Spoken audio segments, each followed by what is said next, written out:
नमस्कार, आपका स्वागत है शिवालिक जर्नल में। मैं हूं अरविंद कुमार। आज बात करेंगे उस बयान की जिसने भारतीय सेना का सम्मान तोड़ा है। राजनीति की गंदी जातिवादी साजिश में देश की फौज को घसीटने वाले राहुल गांधी के बयान की।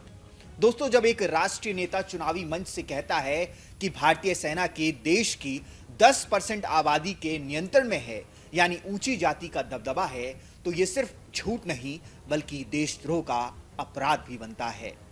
क्या सेना के शहीदों का खून जाति पूछकर बहाया जाता है?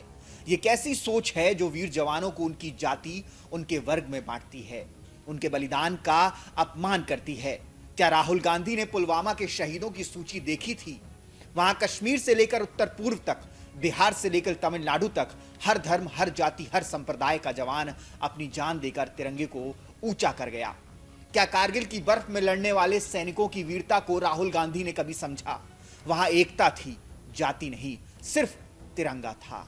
राहुल गांधी का बयान सेना समाज के 10% ऊंची जातियों के पास है, दरअसल कांग्रेस की गंदी राजनीतिक सोच का प्रतीक है। आज भले ही ये देश के बहादुरों को जाति वर्ण में बांट रहे हैं, लेकिन इतिहास गवाह है, कामराज, संदीप दीक्षित, जयराम रमेश जैसे कई कांग्रेसी नेताओं ने पहले भी सेना का अपमान किया है। संदीप दीक्षित ने सेना प्रमुख को सड़क का गुंडा तक कह दिया था। इसी कांग्रेस के पीएम नेहरू ने कहा था कि भारत को सेना की जरूरत नहीं है। जयराम रमेश ने सेना प्रमुख की तुलना तो सीधा जनरल डायर से कर दी थी। ऐसे बयान केवल सेना का नहीं, देश के हर नागरिक का अपमान है। क्या राहुल गांधी जानते हैं कि हर सैनिक जब सीमा पर जाता है तो उसका धर्म, उसकी जाति, उसका रंग, सब कुछ पीछे छूट जाता है। उसके सामने होता है सिर्फ भारत, उसका देश। राहुल गांधी की जाति गिनने वाली मानसिकता ने देश की अस्मिता, संविधान और सुरक्षा का मजाक उड़ाया है। सेना में गणना नहीं होती, शौर्य होता है, कर्तव्य होता है।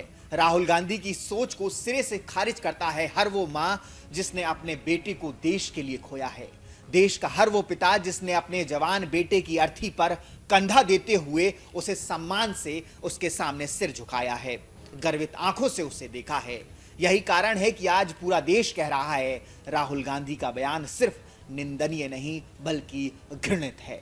यह बयान देश की सेना में फूट डालने की साजिश है। यह बयान वीरता का अपमान है, शहादत का अपमान है। क्या चुनाव जीतना इतना जरूरी हो गया कि इसके लिए देश की सीमा तक पर गंदी राजनीति की जा रही है? कोर्ट ने भी राहुल गांधी को कई बार ऐसी घृणित राजनीति के लिए फटकार लगाई है।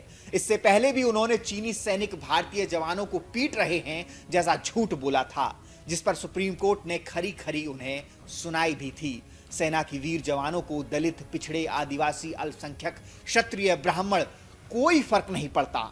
उनका धर्म सिर्फ और सिर्फ देशभक्ति है। एक निजी चैनल की रिपोर्ट कवरेज में रक्षा मंत्री राजनाथ सिंह ने कड़ी निंदा करते हुए कहा है कि हमारी सेना का सिर्फ एक धर्म है और वो है सैन्य धर्म।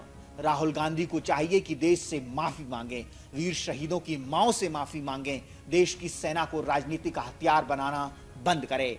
आखिरकार वक्त आ गया है कि जिस मंच पर, जिस कैमरे के सामने ये बातें की गई हैं, उन्हीं मंचों से आकर देश को जवाब दें।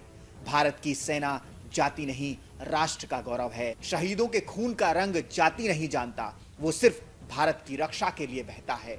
जय हिंद, जय भारत।